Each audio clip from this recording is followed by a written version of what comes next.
Oh, lightning. Good evening, everyone. Live. Ooh, light. There we are.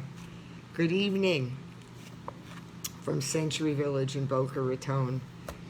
I have a lot of reading to do tonight, so I'm going to keep it real simple, my little introduction. In the beginning, first thing I put now was I did learn how to put dates and um, put a description on. So if it helps some of you, it is like April 20th. It's a Wednesday. Then 19, 18, 17. So I backed up, and I did really well until all of a sudden I got to the beginning, where it was like April 7th. I've been doing this for 2 weeks. But all of a sudden it went back to the April 19th. So I'm good now. As we go forward, you will be in order. But if you back up, at least there's dates. April 19, 18, 17, and so on. I told you in the very beginning that if you hung in with me long enough, the first few chapters were about my relationship with Jeffrey. Bisexuality, my marriage, my love for him, the fear factor, AIDS, it all. But the first few chapters were totally about our relationship. Now, of course, the rest of the book, the rest of the chapters are still going to be Jeffrey and myself. But you also have to put in a way, remove yourself a little bit from he and I, and picture yourself going through a long-term illness, a friend, a loved one, a husband, a wife, elderly, young, long-term illness. And it could be a year, it could be a long-term to you, it could be 6 months. But I'm going to give you a guidebook, a manual of issues that I had to address. And this is how I addressed it. And this is why, though it's going to be personal, and it's chaos, and it's back and forth, and it's love, and it's fear, and it's frustration. You can't go through life without him anyway. But if you're dealing with a disease that there is no proper way to go with it, you have to just deal with every single moment of this. You're going to hear some noises back and forth. My neighbors are outside near the phone, near the mailbox, but this is live in my house. You have to deal with that, and it's not easy. So the tools I'm going to give you as we continue on will be tools that are extremely important to help you cope with what you're going to be dealing with. And they're important, prioritizing. We're going to finish up on a little bit of the frustration factor, and I'm going to go into the chapter that says personal touches in an impersonal environment. So, just to repeat, SusanMintz.com, where you can read the short story. You can go to the media pages. You'll know everything you need to know if you just want to hang out there. There's no other story like it on the planet. There's no other book like it on the planet, and there's no story going to be made into a series streaming like this. This is unique. This is different. This is about everything. A tumultuous marriage, chaos, love, passion, hope, faith. You're going to go back and forth with he and I, but I'm going to just explain to you through my words why writing worked and why you have to take your life, turn it around, and take the stability that you thought you had. There will be no stability. Your stability will be what you make it. There will be no control. The disease might control you, but you can take control. I call it manageable chaos. So I've told you my website. I've told you the beginning of it. The journey and the honeymoon and the celibacy and the diagnosis and the no more lying and why me. We've been through it. And then my faith. Throughout the whole thing's going to be faith. And if this is a lot for you, that's what you do. Just go back. Pause it. Digest it. Throw it up. Do whatever you want. But I can promise you there's no one else reading her book, reflecting on 30 years, and one day, yes, somebody, hi Lynn, somebody is going to connect me to the right person. Because this story is way too big. But for now, I'm here, and I'm with you.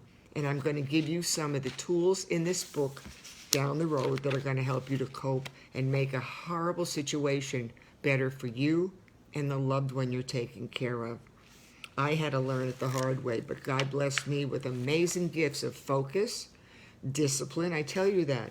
Organization, focus, discipline, self-control, and putting the other person's needs before yours. No, not always. Sometimes you have to take care of yourself first, or you'll be no good to him or her. And especially with parents aging. The way I had with Jeffrey, though he passed when he was 47, the way I handled him was the way with the folks living to be 92. Some of the things were exactly the same. So I'm going to start here. And so many new people have come on. Oh my gosh. And I am checking your profiles. I keep saying it. I'm checking you out as much as you're checking me out. But this is where we're coming from, folks. So I'm backing up to yesterday, which I think was the 19th, because today's the 20th. Yes. No, it was the 19th, the 20th. I don't know. All I know is I'm pretty good about this. I think today's the 20th. The frustration factor. And I'm going to just do a little bit of that reading, and then we're going to go into chapter 9, which says April 20th on a Wednesday.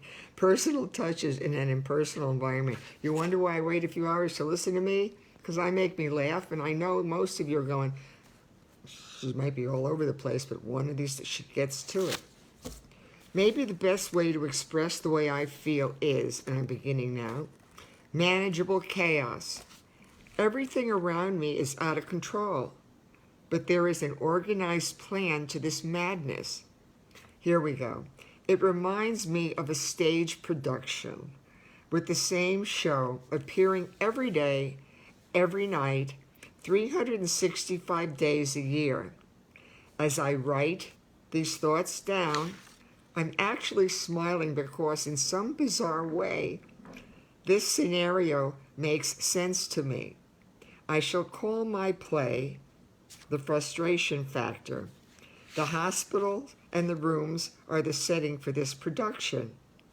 The medical staff are the producers, directors, and stagehands, while the patients are the actors and their actresses. Go back over that again.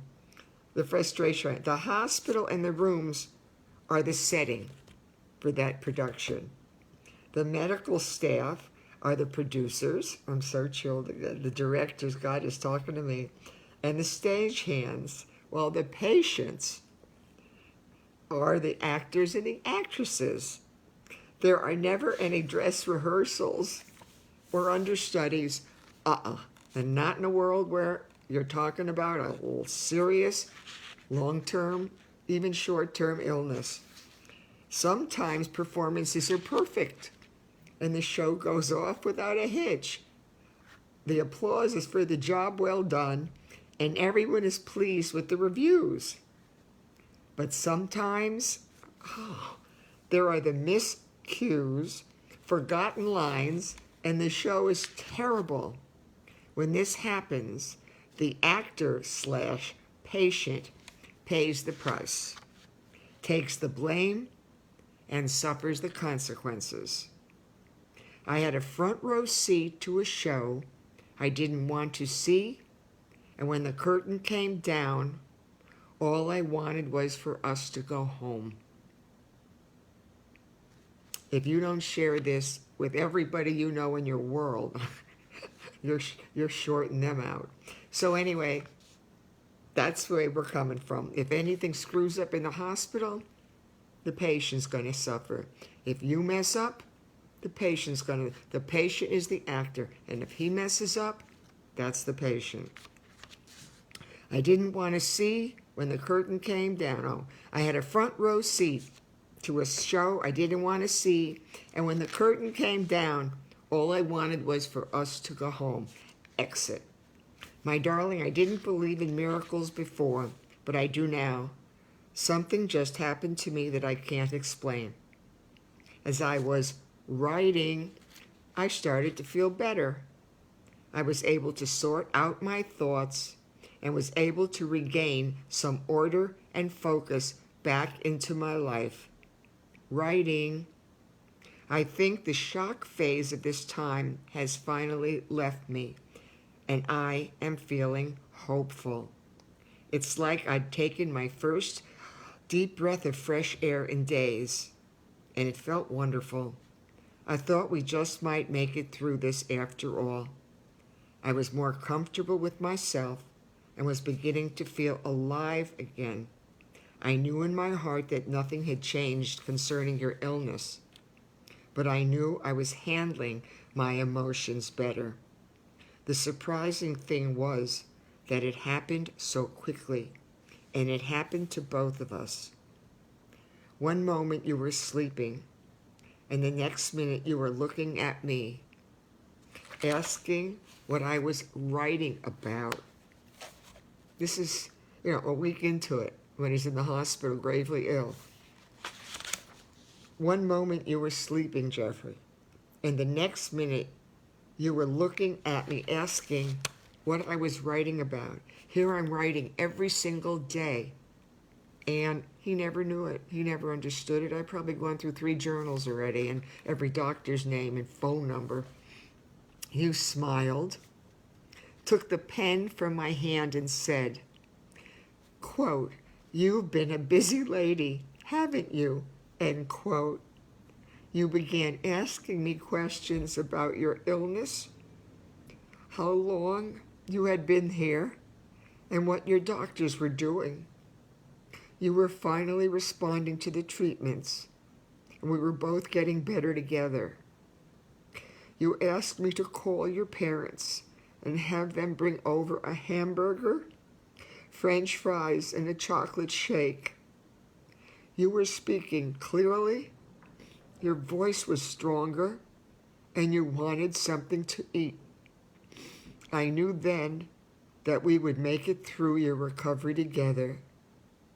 Thanks for coming back to me. I need you. So, that's a week into it. And after all we'd been through, the frustrations, the diagnosis, the whole thing, he finally looks at me and wants me to tell his parents to bring him something to eat. And that, what am I writing about? That's how we're going to end chapter 8. Now, on April 20th, we will continue with, and again, I'm telling you that I'm going to be back and forth with issues, feelings, emotions, sometimes much stronger than others, and sometimes not doing well at all. April 20th on Wednesday, though it's June 29th, 1992. June 29th, 1992, and remember I put him in the hospital on the 20th, 9 days before, and didn't know if he would live or die. Dear Jeff, you went into the hospital to get better, but even as sick as you were, you hated every minute of it. You've never liked going to the doctor or waiting for an appointment, and you were a very difficult patient. When we went to get our marriage license and the nurse took your blood, you fainted. We had to get tested for syphilis back in in 1969. That's what they were checking for. He fainted. It took her 10 minutes to revive you. A few months after we got married, I begged you to let me clean your teeth. We're in Albany. You came to the Albany VA hospital, and no sooner had I begun did you grab the instruments from my hands, and flew out of the chair and drove home. You didn't speak to me about it for 2 days. He didn't. He's a lousy patient. But what a smile, a personality. You couldn't help but love him, but lousy patient. He flew out of my chair and went on home. He didn't mention it for 2 days. You choked on pills, threw up when medications didn't taste good, and thought that the hospital was a place where people checked in and didn't always come out. Well, that's true. And you certainly would have starved to death if it meant eating institutional food. If you had your way, the hospital would have been set up in our home, but you didn't have any choice. Your worst case scenario had come true, and nobody could tell us how long it would continue. Oh, he was such a princess. His mother was a great cook. I was a great cook. My mother was a great cook. And when we traveled or whatever we did, it was 5-star. The man loved the best of everything. Best hotels, best food, best everything. Needless to say, if he was really aware of what was going on, he probably would rather have died in the parking lot than get in the hospital. Here we continue. And in between the crying, I laugh because what am I going to do? I can't even sit here and cry all the time. I'd make all of you go on Xanax.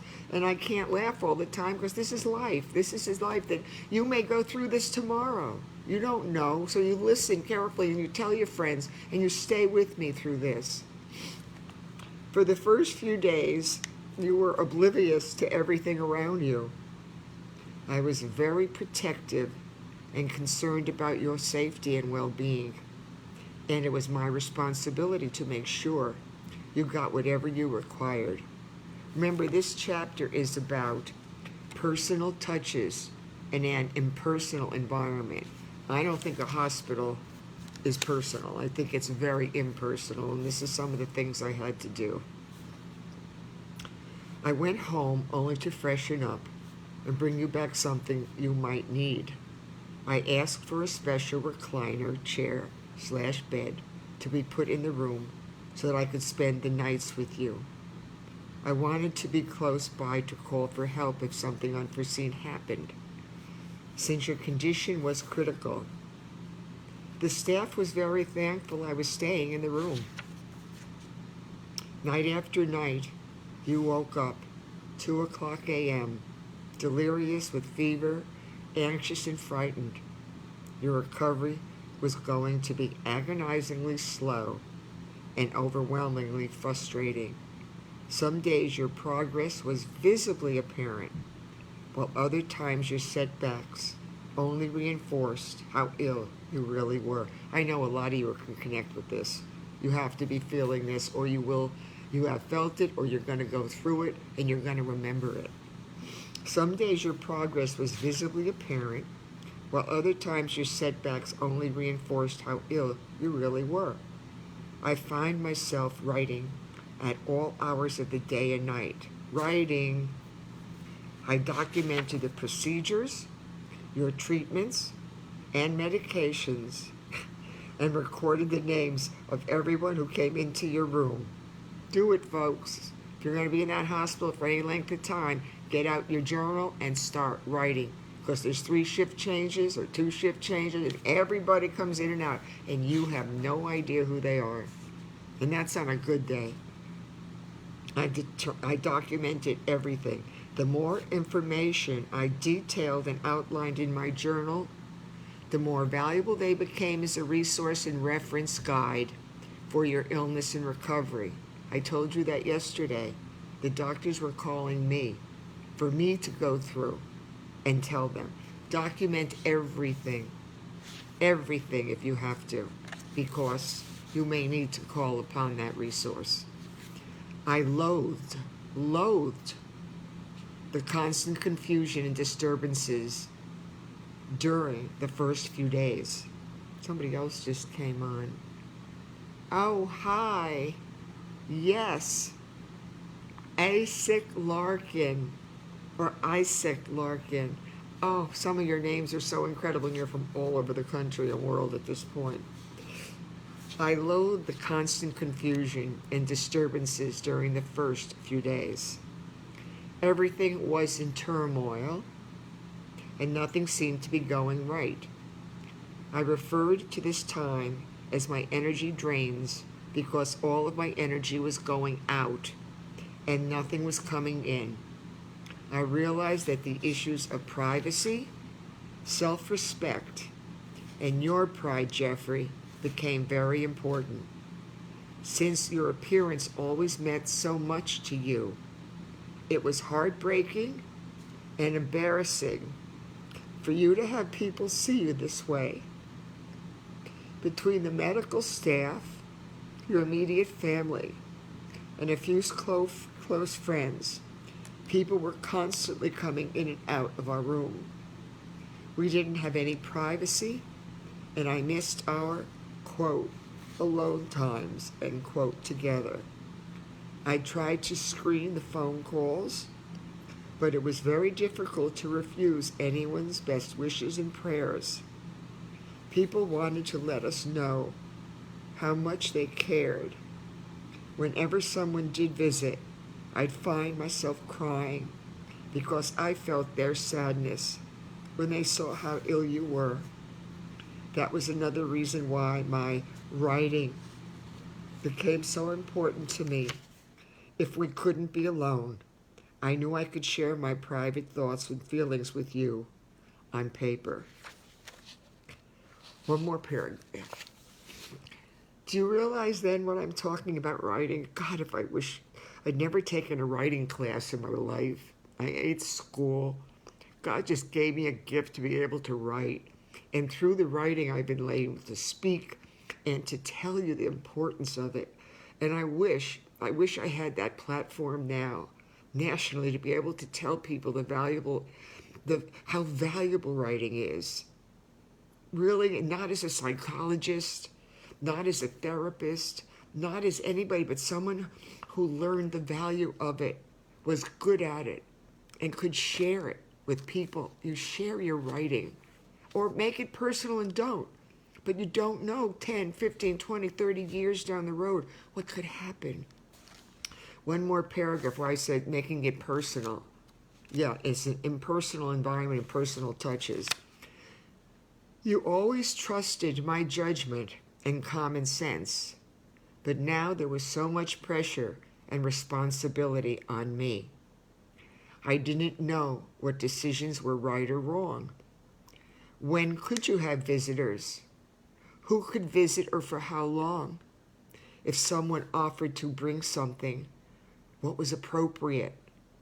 I didn't know what to expect, and I couldn't make any plans because you might be having a treatment, or be violently ill, or sleeping. Since there were so many procedures constantly being done to you, how much energy did you have left for company? Everyone wanted to be involved and meant only the best. But if you were to regain your strength, I had to be very firm and specific about these things until the day came that you were strong enough to make these decisions again. I had to determine what was best for you. Let me do one more. We're good. I don't want to keep you longer than, said half an hour. You don't know your attention span, but I think once you get into this, you'll be backing up and going previous episodes. Besides writing, I knew I had to have something productive and physical to do. You were terrified about everything, and this cold, bleak hospital room only added to your misery. How could I stand by and allow you to be in this place day after day and not try to make you feel better? I realized that if I was to have any impact on your recovery, I could try and make your hospital stay more comfortable. I believed that your mental and emotional attitude would improve more quickly if the room felt more like home. Since you might have to be here for several weeks, I wanted you to feel a sense of belonging to the life you left and hopefully would return to.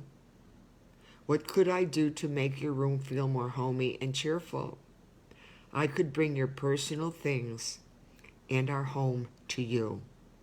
I endeavored to make this unfamiliar place look familiar. I wanted to fill your room with life, energy, and give it a healthy new look with hope. This is where I am ending. Ending on, what do we got, April 20th? We're going to start here on Thursday. See, I'm getting better at this. 21st. One of the other reasons when I joined hospice, I realized it was very important because some patients stayed at hospice just for a couple of days, and some were there for several weeks for pain management or for different things. And being at the care center as a volunteer for 6 years, that's what I would tell the families who would come in and they didn't know what to do. And I would say, take your glasses off, you don't need to read now. Well, I said, bring a picture in, bring some pictures in, even if the person might not be really aware. Bring some pictures in. Bring some personal things in. Bring your crosses in. Bring your Jewish star in. What would that person like to see if they woke up? When they wake up? When they see you come to the door? Wear something bright. Wear something good. Even if you want to, you know what? Do it. Make yourself feel alive in that energy, no matter how hard it is. I cried so much, and I was torn, but I knew I had to do some things that would help Jeffrey improve. Because also, I'll go into this also, is that I remember that if I looked awful, and I said that somewhere, if I looked anything like the woman he knew, he would look at me and say, "What are you doing to yourself?" He'd say, "Put some lipstick on, put some makeup on, put some he would be the first one to tell me to stop looking like I'm carrying this disease on my shoulders. So these are some little nuggets I'm giving you today. I hope they help. I know they will. And you can go back now. You know the dates. I'm so proud of myself. And to all of you who have gone to my story one, that's wonderful. And that's on for 24 hours, but Facebook immediately. And I thank you for sharing. I thank so many psychologists. Oh my God, you're all from all over. Now Maryland's kicked in and Missouri, but so many psychologists and therapists and social workers. I think you all understand this. That's why. And clergy people. And I think, again, when I talk about faith and hope in God, I know that this is resounding with everyone. So I want to say thank you. And this I have down good. It's in Botox. Shalom. Hi, Donna. I know when I watch HSN and QVC and they're Facebook Live and they're going, "Oh, Karen checked in and Donna checked in and hi, this, hi." I don't know how to do that. I'm not going to waste time doing that because I don't have that kind of luxury. I want to give you everything I got in the time that I trust you'll be able to absorb. Maybe you'll even have watch parties. Anyway, I'll say shalom, hello, shalom, goodbye, and shalom, peace. May you have a shalom night. Be kind. Call someone. Tell someone you love them. Cherish your friends. Don't take anyone for granted. Life is way, way too short. God bless you all. And I have to fit the finish. Finish.